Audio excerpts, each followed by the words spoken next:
Good morning, welcome back. I want you to think with me for a moment. What does your home feel like? If you were someone brand new coming into your home, how would you describe your home? Would it be joyful, peaceful, tense, angry? What is the tone of your home? If you're new to my channel, my name is Raquel, and I just enjoy encouraging ladies through the Word of God to be godly women, wives, and mothers. I upload at least one video to my channel each week, so please subscribe so that we can stay connected. I'm making a follow-up video from my previous video, which I will link in the description box below, where I talked about how women are key contributors to setting the tone for their homes. We are the guards, the keepers set at home, who are either wise and build our home up or are foolish and tear our home down. I want to be the wise woman that builds my home up. And specifically, the tone that I want to set for my home is a peaceful home, a home full of shalom. Shalom is a holistic view of peace. It's blessings in your life, in your health, in your soul. It's just this overwhelming sense of peace. So that's what I want for my home. In Proverbs chapter 3, verse 17 says, all the paths of the wise are peace, are shalom. So this video is going to talk about a few ways that we can go about establishing a peaceful home. The first thing that has to be said is that if we want shalom, if we want the abundance of peace, we must abide in Yeshua, Jesus, our Messiah. Peace will naturally come bubbling out of us if we are abiding in God. One of my favorite scriptures is Isaiah chapter 26, verse 3, which says, "Thou wilt keep him in perfect peace, whose mind is stayed on thee, because he trusteth in thee." So how do we keep our mind stayed on Yeshua, Jesus, all day long? I actually have a video, and I'll link it in the description box below, that I recently made about devotions and about how, actually two videos, about how our devotion is our whole life. It is our lifestyle, and we're living every day and every moment with God. So check out that video if you did not see it, and that will go into more detail than what I will do here. But if you just think about it, if we immerse ourselves in the gospel is the good news. We're giving ourselves good news all day long. If we are thinking about God, loving him through our words, our actions, we're praying as needs come up, we're praying and blessing God as things come up, and we're singing songs unto him. If we're just loving him all day long and we're filling ourselves with the good news of his word and of his spirit, then that brings such joy and peace. I love good news. Good news brings me a sense of stability and safety, and that is the same for the gospel, for the good news of Yeshua, our Messiah, Jesus Christ. So first and foremost, abide in Yeshua and Jesus, and peace will come from that naturally. The second way that we can establish a peaceful home, again, dealing with the heart, but with practical application, is to be humble in our interactions and our communication with our children, our husbands, and especially in stressful situations.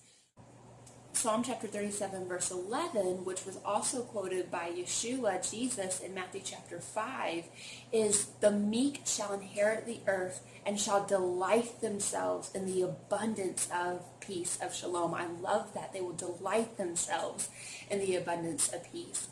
If you would like peace, we have to have a meek and humble spirit.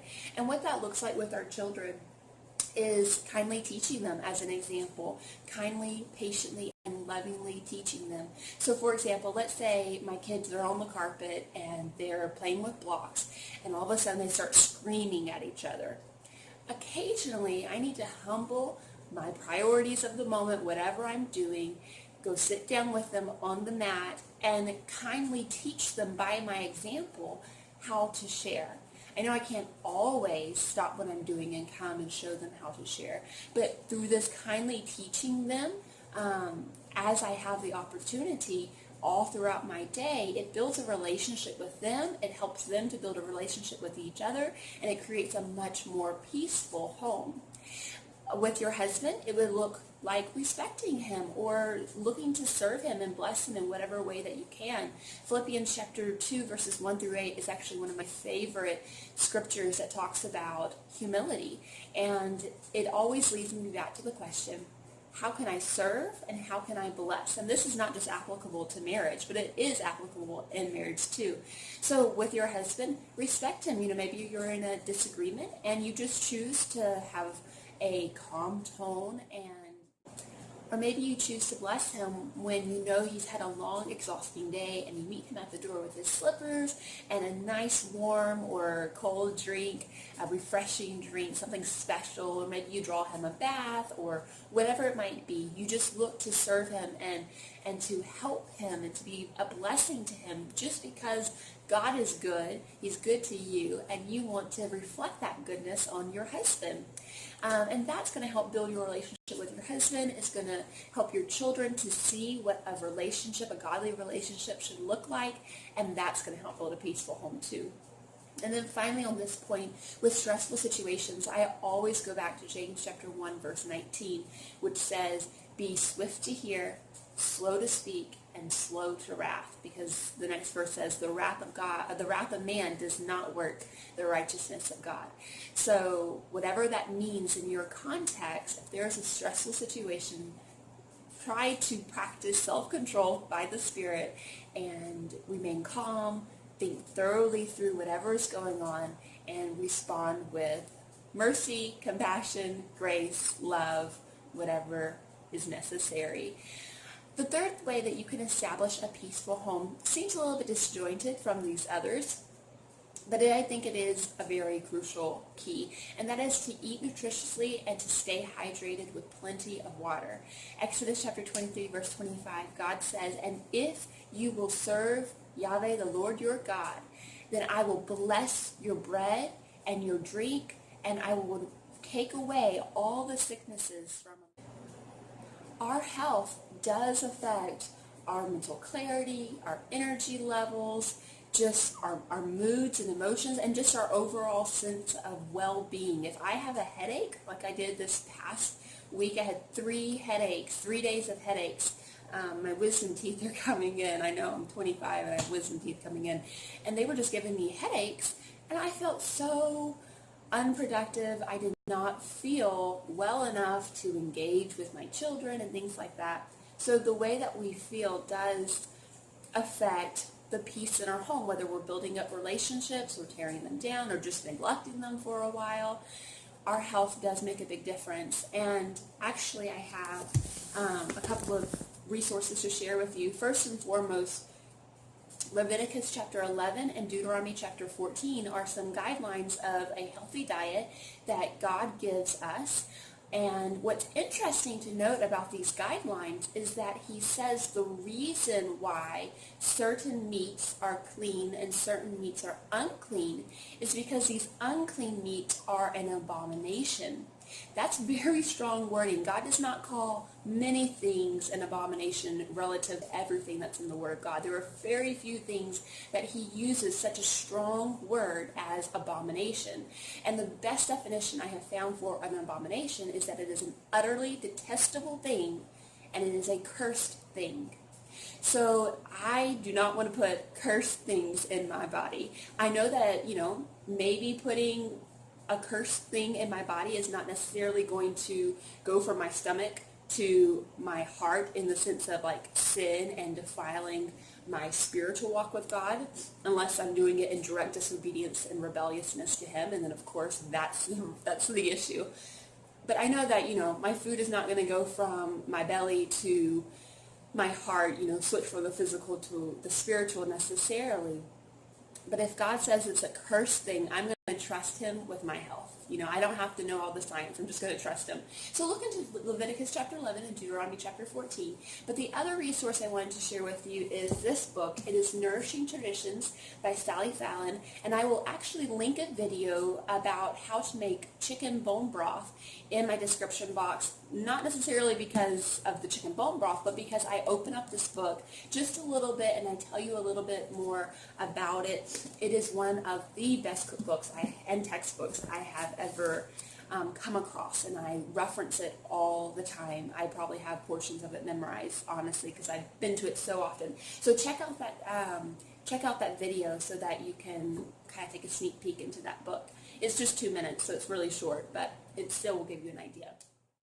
The fourth way that we can have a peaceful home is to have a method to our madness. That doesn't mean that you have to have a super tidy home. I function in an organized home. I can't think when my home is messy. But I know that there are other people who cannot think unless there's some level of disorganization and mess. Everyone is different.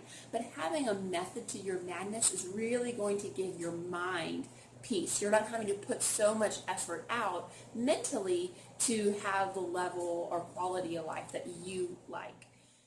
I see this in the Proverbs 31 woman. She is so thorough and thoughtful, and she is prepared for each day and every season.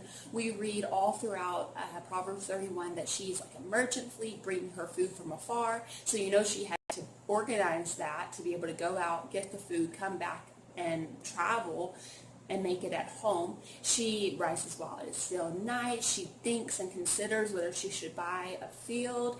She is very prepared and organized in the workings of her life. And particularly, I wanted to look at Proverbs chapter 31, verse 21. It says, she is not afraid of the snow for her household, for all her household are clothed in scarlet. And other translations say double garments. Basically, her household is going to be warm as winter comes. She's not afraid because she is prepared. She knows what's coming ahead, and so she has made the provisions ahead of time so that when winter comes, she's not in turmoil and her household's not in turmoil. What are we going to do? There's snow here. Everyone's going to be freezing. In fact, one of the scriptures following says she will laugh and rejoice at time to come, at the future. And what is the future for her? It is winter, and she's not afraid of it. The biggest thing that has helped me to be prepared and to have this mental clarity is just to write my routines down. Whatever your routines are, to write them down.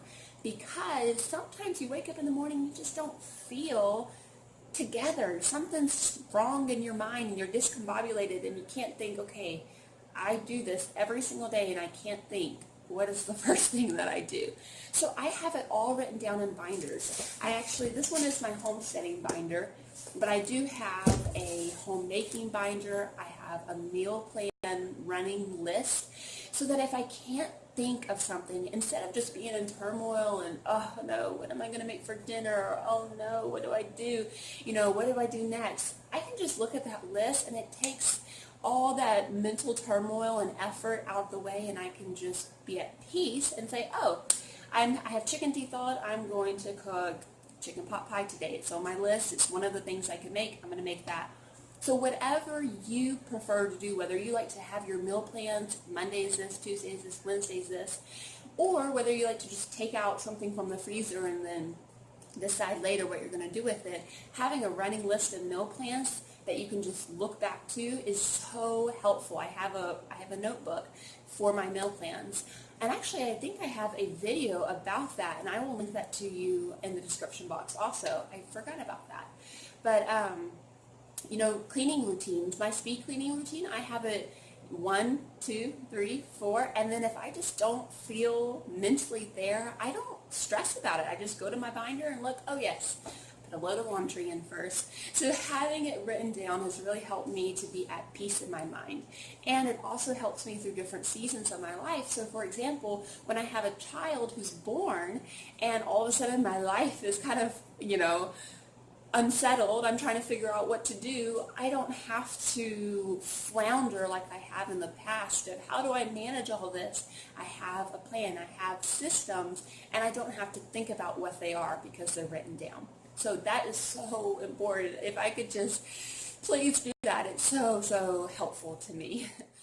The final way that we can build and establish a home of peace, of shalom in our homes, is to discern the right time to work and the right time to play and to relax.